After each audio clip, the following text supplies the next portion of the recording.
وإذا سمعوا ما أنزل إلى الرسول ترى أعينهم تفيض من الدمع مما عرفوا من الحق يقولون ربنا آمنا فاكتبنا مع الشاهدين وما لنا لا نؤمن بالله وما جاءنا من الحق ونطمع أن يدخلنا ربنا مع القوم الصالحين فأثابهم الله بما قالوا جنات تجري من تحتها الأنهار خالدين فيها وذلك جزاء المحسنين والذين كفروا وكذبوا بآياتنا أولئك أصحاب الجحيم يا أيها الذين آمنوا لا تحرموا طيبات ما أحل الله لكم ولا تعتدوا إن الله لا يحب المعتدين وكلوا مما رزقكم الله حلالا طيبا واتقوا الله الذي أنتم به مؤمنون لا يؤاخذكم الله باللغو في أيمانكم ولكن يؤاخذكم بما عقدتم الأيمان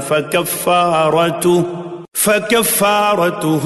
إطعام 10 مساكين من أوسط ما تطعمون أهليكم أو كسوتهم أو تحرير رقبة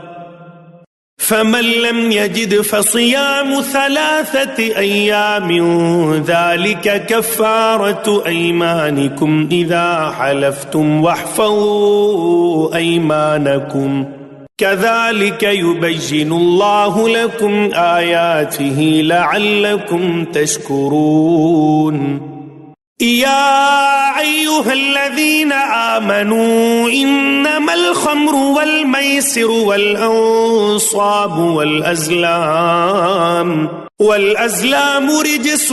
من عمل الشيطان فاجتنبوه لعلكم تفلحون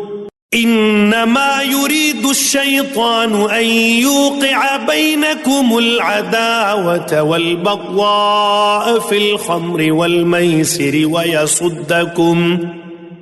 ويصدكم عن ذكر الله وعن الصلاة فهل أنتم منتهون وأطيعوا الله وأطيعوا الرسول واحذروا فإن توليتم فاعلموا أنما على رسولنا البلاغ المبين ليس على الذين آمنوا وعملوا الصالحات جناح فيما طعموا إذا ما اتقوا وآمنوا وعملوا الصالحات ثم اتقوا وآمنوا ثم اتقوا وأحسنوا والله يحب المحسنين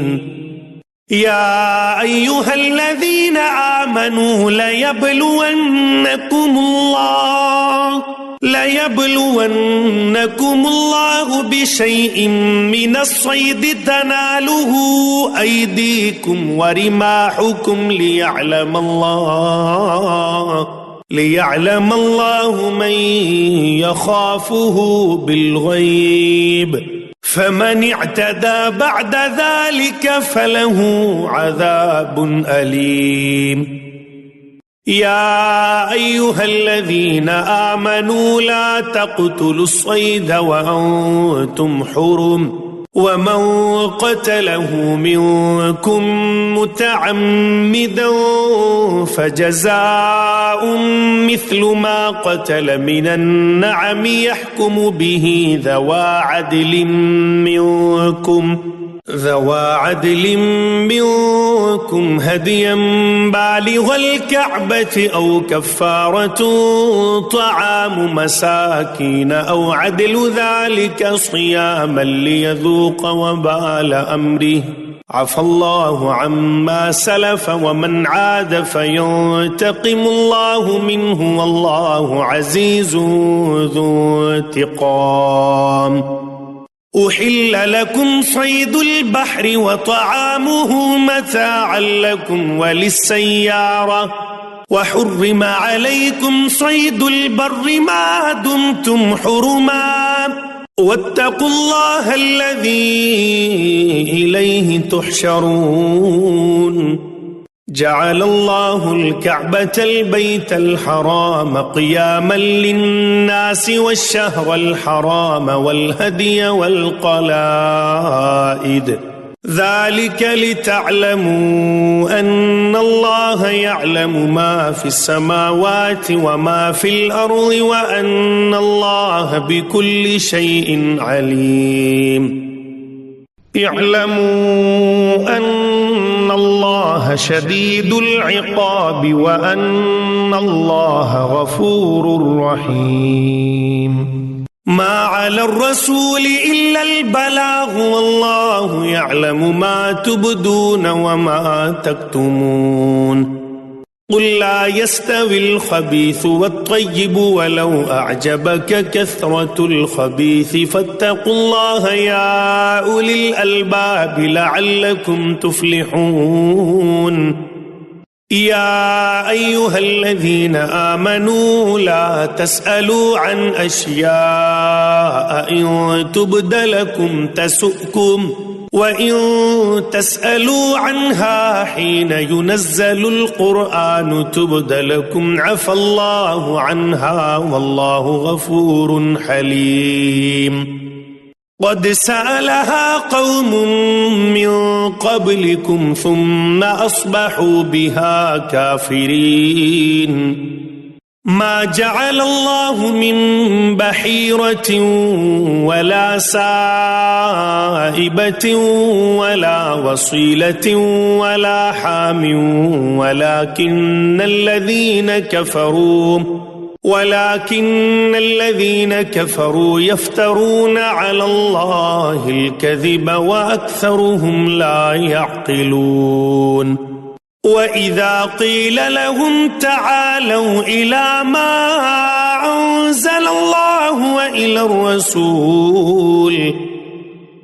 وإلى الرسول قالوا حسبنا ما وجدنا عليه آباءنا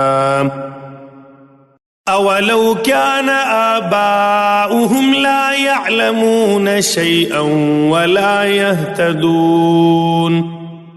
يا أيها الذين آمنوا عليكم أنفسكم لا يضركم من ضل إذا اهتديتم إلى الله مرجعكم جميعا فينبئكم بما كنتم تعملون. يا أيها الذين آمنوا شهادة بينكم إذا حضر أحدكم الموت حين الوصية اثنان ذوى عدل منكم أو آخران من غيركم إن أنتم ضربتم في الأرض فأصابتكم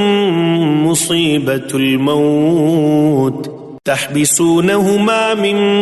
بعد الصلاة فيقسمان بالله إن ارتبتم لا نشتري به ثمنا ولو كان ذا قربى ولا نكتم شهادة الله إنا إذا لمن الآثمين. فإن عثر على أنهما استحقا إثما فآخران يقومان مقامهما من الذين استحق عليهم الأوليان فيقسمان بالله لشهادتنا أحق من شهادتهما وما اعتدينا إنا إذا لمن الظالمين. ذلك أدنى أن يأتوا بالشهادة على وجهها أو يخافوا أن ترد أيمان بعد أيمانهم واتقوا الله واسمعوا والله لا يهدي القوم الفاسقين. يوم يجمع الله الرسل فيقول ماذا أجبتم قالوا لا علم لنا إنك أنت علام الغيوب. إذ قال الله يا عيسى ابن مريم اذكر نعمتي عليك وعلى والدتك إذ أيدتك بروح القدس تكلم الناس في المهد وكهلا وإذ علمتك الكتاب والحكمة والتوراة والإنجيل وإذ تخلق من الطين كهيئة الطير بإذني فتنفخ فيها فتكون طيرا بإذني وتبرئ الأكمه والأبرص بإذني وإذ تخرج الموتى بإذني وإذ كففت بني إسرائيل عنك إذ جئتهم بالبينات فقال الذين كفروا منهم إن هذا إلا سحر مبين. وإذ أوحيت إلى الحواريين أن آمنوا بي وبرسولي قالوا آمنا واشهد بأننا مسلمون. إذ قال الحواريون يا عيسى ابن مريم هل يستطيع ربك أن ينزل علينا مائدة من السماء قال اتقوا الله إن كنتم مؤمنين. قالوا نريد أن نأكل منها وتطمئن قلوبنا ونعلم أن قد صدقتنا ونكون عليها من الشاهدين. قال عيسى ابن مريم اللهم ربنا أنزل علينا مائدة من السماء تكون لنا عيدا لأولنا وآخرنا وآية منك وارزقنا وأنت خير الرازقين. قال الله إني منزلها عليكم فمن يكفر بعد منكم فإني أعذبه عذابا لا أعذبه أحدا من العالمين. وإذ قال الله يا عيسى ابن مريم أأنت قلت للناس اتخذوني وأمي إلهين من دون الله قال سبحانك ما يكون لي أن أقول ما ليس لي بحق إن كنت قلته فقد علمته تعلم ما في نفسي ولا أعلم ما في نفسك إنك أنت علام الغيوب. ما قلت لهم إلا ما أمرتني به أن اعبدوا الله ربي وربكم وكنت عليهم شهيدا ما دمت فيهم فلما توفيتني كنت أنت الرقيب عليهم وأنت على كل شيء شهيد إن تعذبهم فإنهم عبادك وإن تغفر لهم فإنك أنت العزيز الحكيم قال الله هذا يوم ينفع الصادقين صدقهم لهم جنات تجري من تحتها الأنهار خالدين فيها أبدا رضي الله عنهم ورضوا عنه ذلك الفوز العظيم لله ملك السماوات والأرض وما فيهن وهو على كل شيء قدير بسم الله الرحمن الرحيم الحمد لله الذي خلق السماوات والأرض وجعل الظلمات والنور ثم الذين كفروا بربهم يعدلون هو الذي خلقكم من طين ثم قضى أجلا وأجل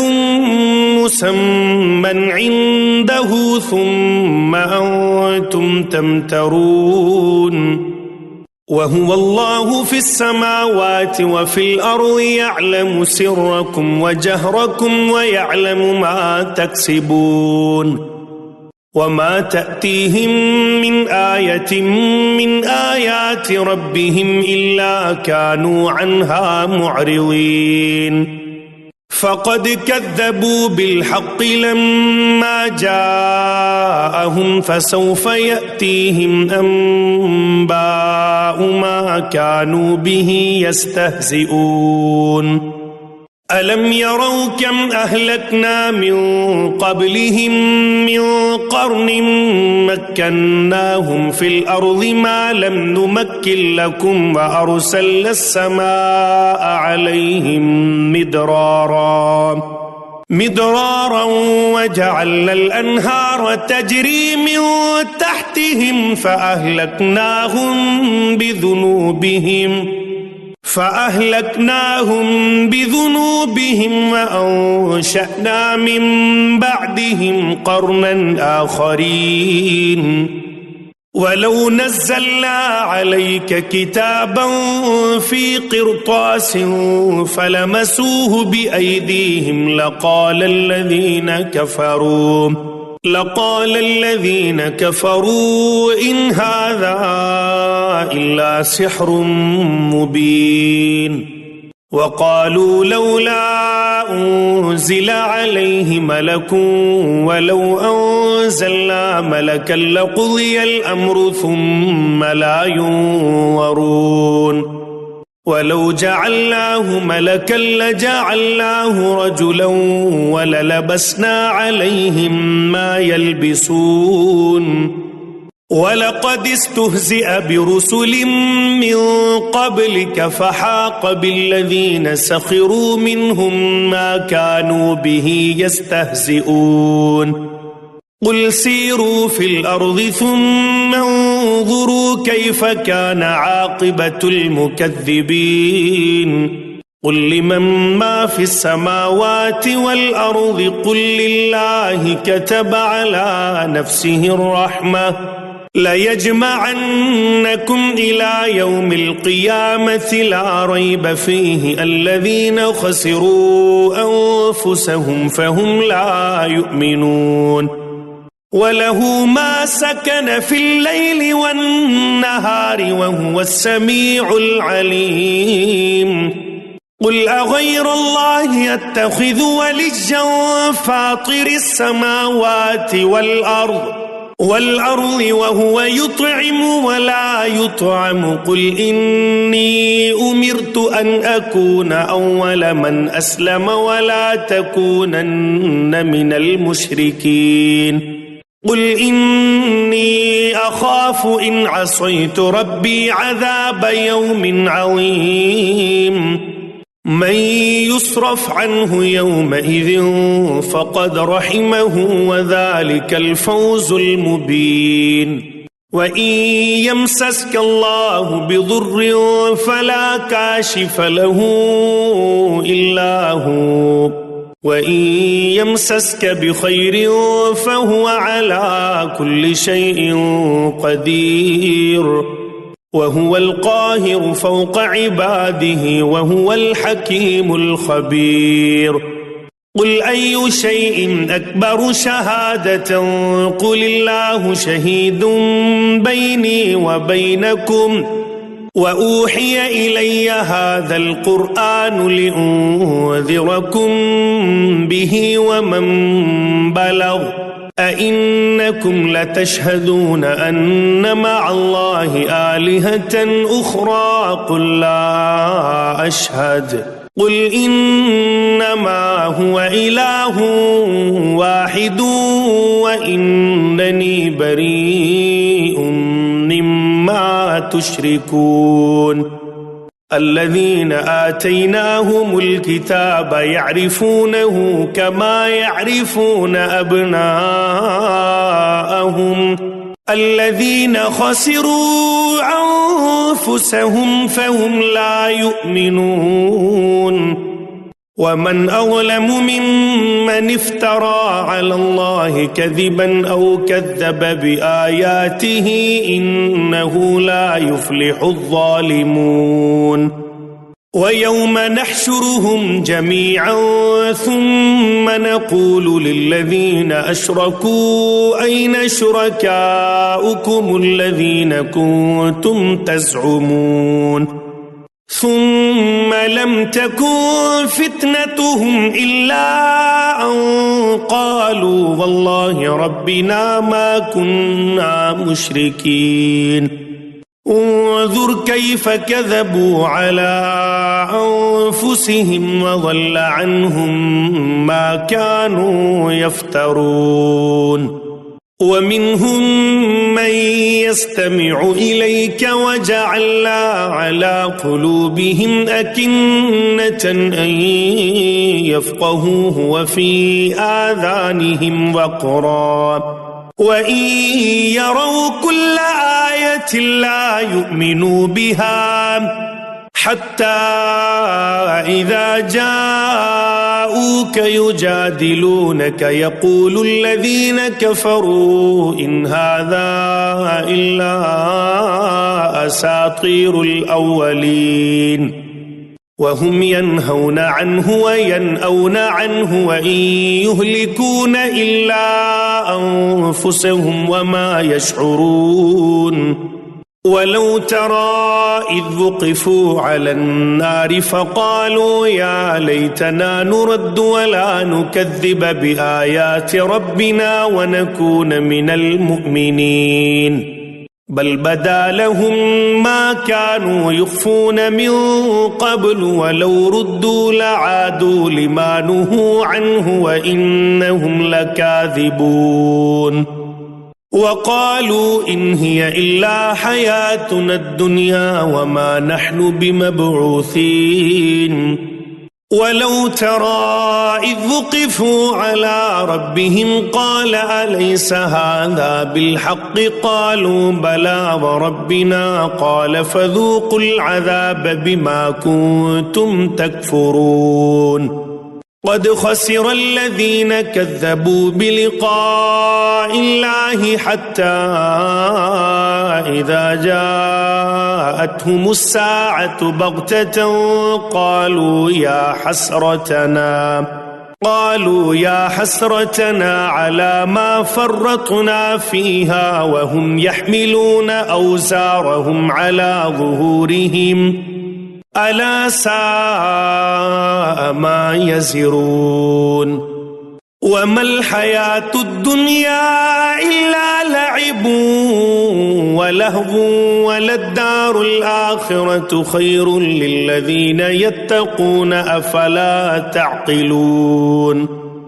قد نعلم إنه ليحزنك الذي يقولون فإنهم لا يكذبونك ولكن الظالمين بآيات الله يجحدون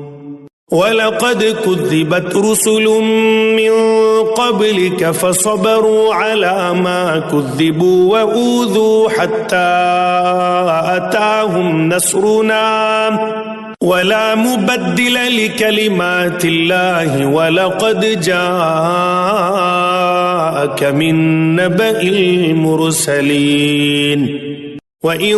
كان كبر عليك إعراضهم فإن استطعت أن تبتغي نفقا في الأرض أو سلما في السماء فتأتيهم بآية ولو شاء الله لجمعهم على الهدى فلا تكونن من الجاهلين إنما يستجيب الذين يسمعون والموتى يبعثهم الله ثم إليه يرجعون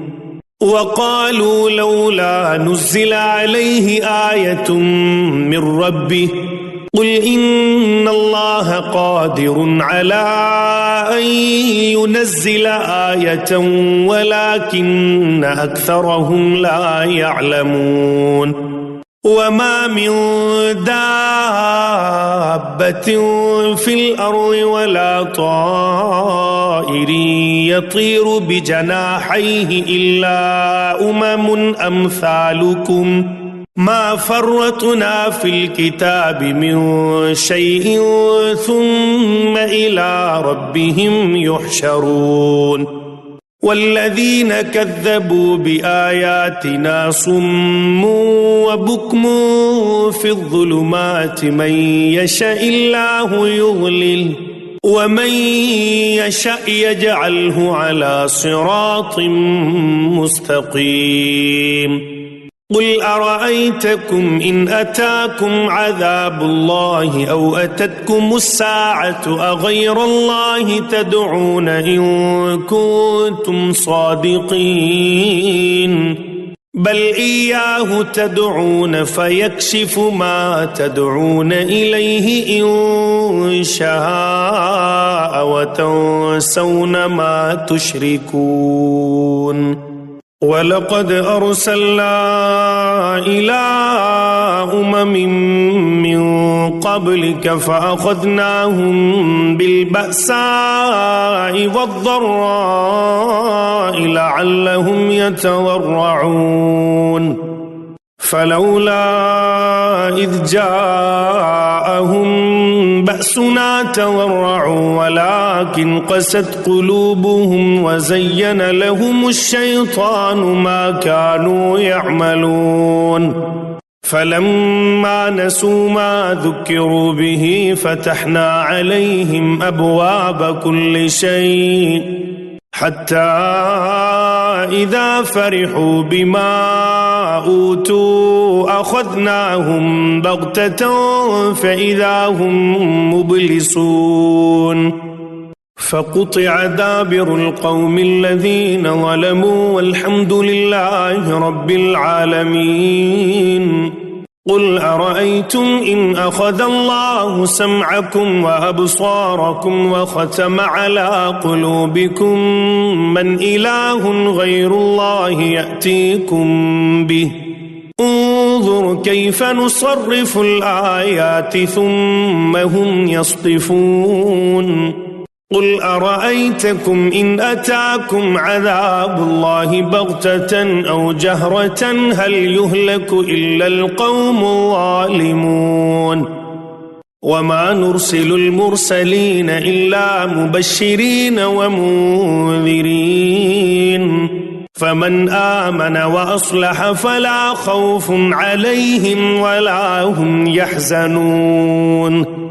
والذين كذبوا بآياتنا يمسهم العذاب بما كانوا يفسقون قل لا أقول لكم عندي خزائن الله ولا أعلم الغيب ولا أقول لكم إني ملك إن أتبع إلا ما يوحى إلي قل هل يستوي الأعمى والبصير أفلا تتفكرون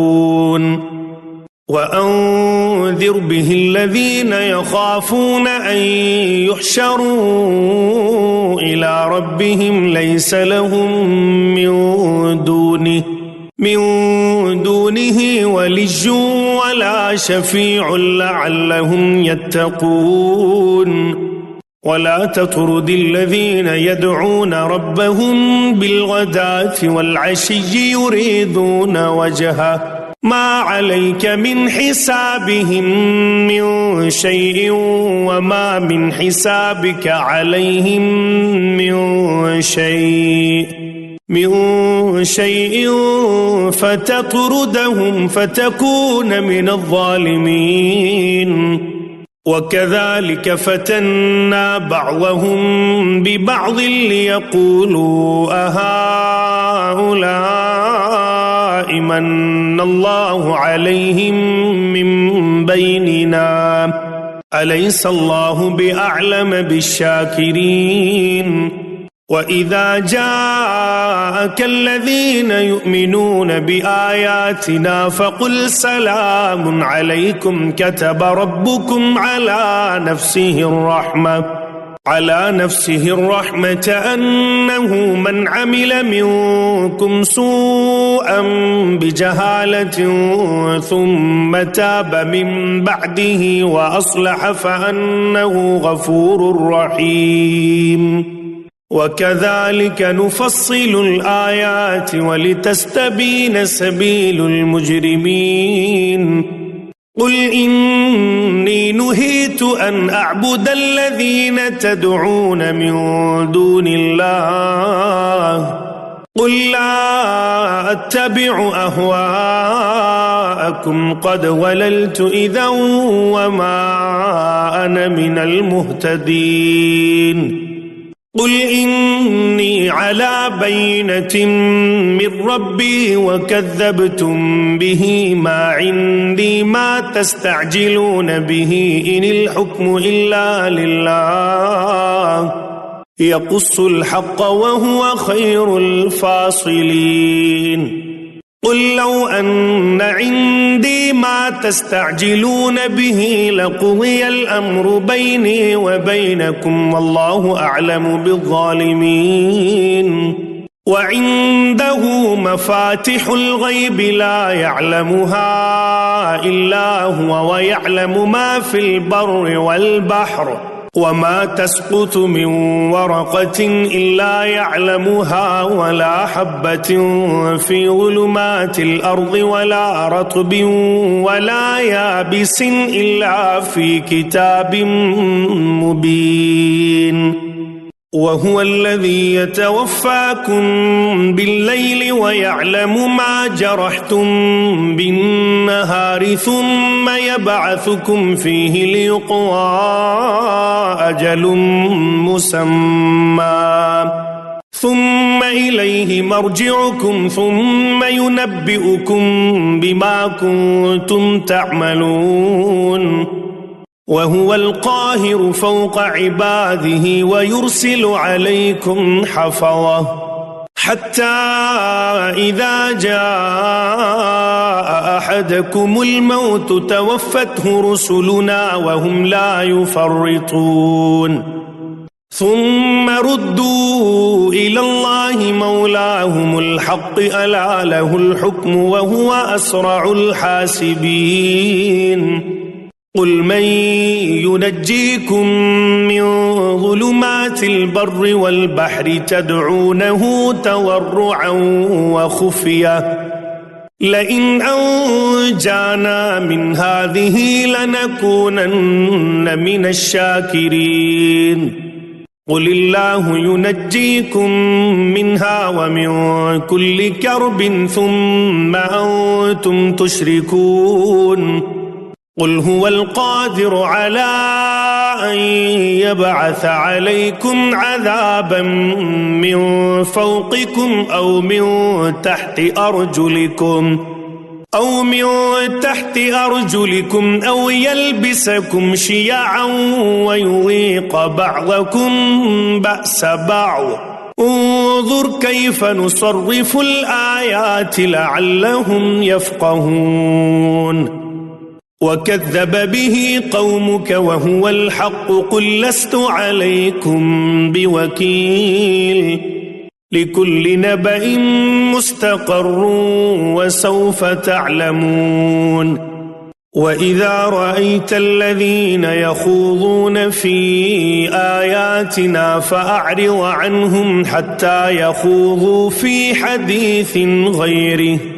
وإما ينسينك الشيطان فلا تقعد بعد الذكرى مع القوم الظالمين وما على الذين يتقون من حسابهم من شيء ولكن ذكرى لعلهم يتقون وذر الذين اتخذوا دينهم لعبا ولهوا وغرتهم الحياة الدنيا وذكر به أن تبسل نفس بما كسبت ليس لها من دون الله ولي ولا شفيع وإن تعدل كل عدل لا يؤخذ من هؤلاء الذين أبسلوا بما كسبوا لهم شراب من حميم وعذاب أليم بما كانوا يكفرون قل أندعو من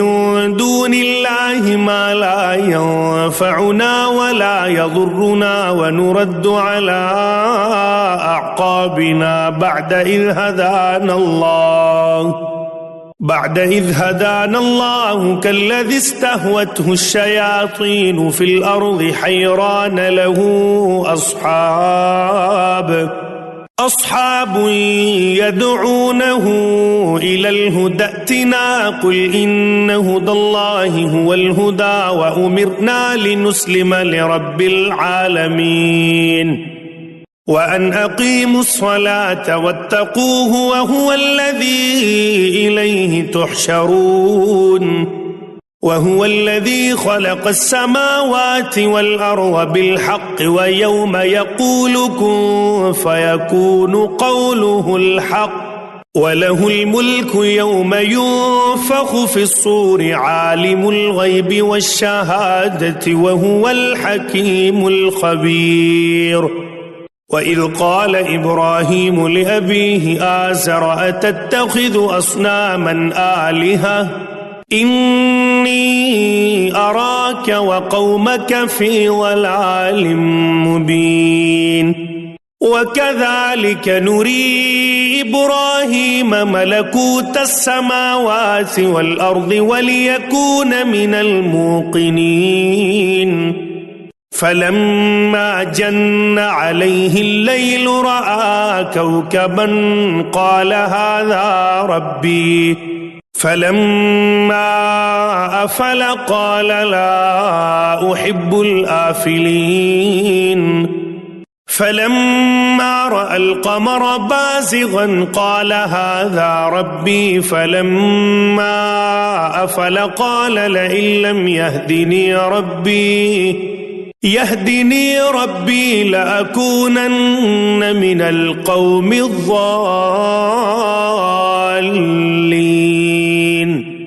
فلما رأى الشمس بازغة قال هذا ربي هذا أكبر فلما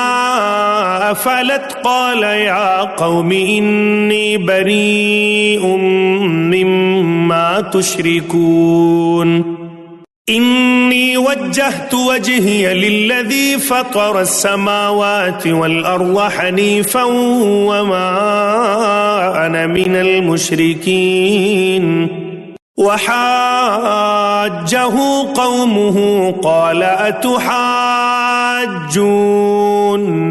في الله وقد هدان ولا أخاف ما تشركون به إلا أن يشاء ربي شيئا وسع ربي كل شيء علما أفلا تتذكرون. وكيف أخاف ما أشركتم ولا تخافون أنكم أشركتم بالله ما لم ينزل به عليكم سلطانا فأي الفريقين أحق بالأمن إن كنتم تعلمون. الذين آمنوا ولم يلبسوا إيمانهم بظلم أولئك لهم الأمن وهم مهتدون. وتلك حجتنا آتيناها إبراهيم على قومه نرفع درجات من نشاء إن ربك حكيم عليم. ووهبنا له إسحاق ويعقوب كلا هدينا ونوحا هدينا من قبل ومن ذريته داود وسليمان وأيوب ويوسف وموسى وهارون وكذلك نجزي المحسنين. وزكريا ويحيى وعيسى وإلياس كل من الصالحين وإسماعيل واليسع ويونس ولوطا وكلا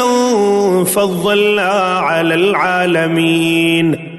ومن آبائهم وذرياتهم وإخوانهم واجتبيناهم وهديناهم إلى صراط مستقيم. ذلك هدى الله يهدي به من يشاء من عباده ولو أشركوا لحبط عنهم ما كانوا يعملون. أولئك الذين آتيناهم الكتاب والحكم والنبوة فإن يكفر بها هؤلاء فقد وكلنا بها قوما ليسوا بها بكافرين. أولئك الذين هدى الله فبهداه مقتده. قل لا أسألكم عليه أجرا إن هو إلا ذكرى للعالمين. وما قدروا الله حق قدره إذ قالوا ما أنزل الله على بشر من شيء. قل من أنزل الكتاب الذي جاء به موسى نورا وهدى للناس تجعلونه قراطيس تبدونها وتخفون كثيرا وعلمتم ما لم تعلموا أنتم ولا آباؤكم قل الله ثم ذرهم في خوضهم يلعبون. وهذا كتاب أنزلناه مبارك مصدق الذي بين يديه ولتنذر أم القرى ومن حولها والذين يؤمنون بالآخرة يؤمنون به وهم على صلاتهم يحافظون. ومن أظلم ممن افترى على الله كذبا أو قال أوحي إلي ولم يوح إليه شيء ومن قال ومن قال سأنزل مثل ما أنزل الله ولو ترى إذ الظالمون في غمرات الموت والملائكة باسطوا أيديهم أخرجوا أنفسكم اليوم تجزون عذاب الهون بما كنتم تقولون على الله غير الحق وكنتم عن آياته تستكبرون ولقد جئتمونا فرادا كما خلقناكم أول مرة وتركتم ما خولناكم وراء ظهوركم وما نرى معكم شفعاءكم الذين زعمتم أنهم فيكم شركاء لقد تقطع بينكم وضل عنكم ما كنتم تزعمون إن الله فالق الحب والنوى يخرج الحي من الميت ومخرج الميت من الحي ذلكم الله فأنى تؤفكون فالق الإصباح وجعل الليل سكنا والشمس والقمر حسبانا ذلك تقدير العزيز العليم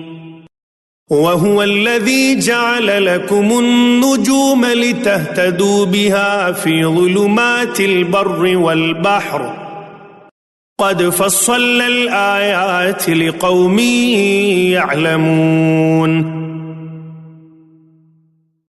وهو الذي أنشأكم من نفس واحدة فمستقر ومستودع قد فصلنا الآيات لقوم يفقهون وهو الذي أنزل من السماء ماء فأخرجنا به نبات كل شيء فأخرجنا منه خضرا نخرج منه حبا متراكبا ومن النخل من طلعها قنوان دانية وجنات من أعناب والزيتون والرمان مشتبها وغير متشابه انظروا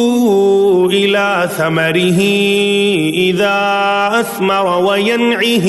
إن في ذلكم لآيات لقوم يؤمنون وجعلوا لله شركاء الجن وخلقهم وخرقوا له بنين وبنات بغير علم سبحانه وتعالى عما يصفون بديع السماوات والأرض أنى يكون له ولد ولم تكن له صاحبة وخلق كل شيء وهو بكل شيء عليم ذلكم الله ربكم لا إله إلا هو خالق كل شيء فاعبدوه وهو على كل شيء وكيل لا تدركه الأبصار وهو يدرك الأبصار وهو اللطيف الخبير قد جاءكم بصائر من ربكم فمن أبصر فلنفسه ومن عمي فعليها وما أنا عليكم بحفيظ وكذلك نصرف الآيات وليقولوا درست ولنبينه لقوم يعلمون اتبع ما أوحي إليك من ربك لا إله إلا هو وأعرض عن المشركين ولو شاء الله ما أشركوا وما جعلناك عليهم حفيظا وما أنت عليهم بوكيل ولا تسبوا الذين يدعون من دون الله فيسبوا الله عدوا بغير علم كذلك زينا لكل أمة عملهم ثم إلى ربهم مرجعهم فينبئهم بما كانوا يعملون وأقسموا بالله جهد أيمانهم لئن جاءتهم آية ليؤمنن بها قل إنما الآيات عند الله وما يشعركم أنها إذا جاءت لا يؤمنون